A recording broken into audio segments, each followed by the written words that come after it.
If you're in session and you're stuck, what's something you can say to the patient? Well, when I used to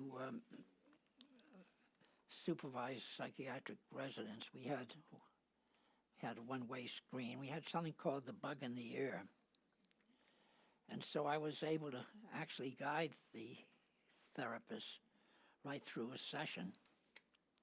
So they would get stuck, and they'd do a certain line of questioning, and then they couldn't think of where to go from there.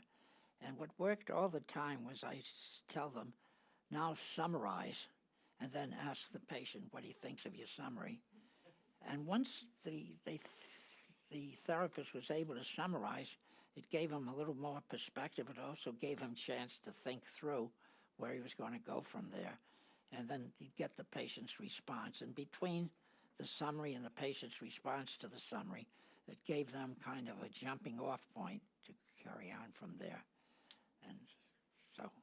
And if for some reason that doesn't work and the patient won't be responsive to that, you can always say, well, you know, this thing that we've been talking about, I'd like to think more about that this week.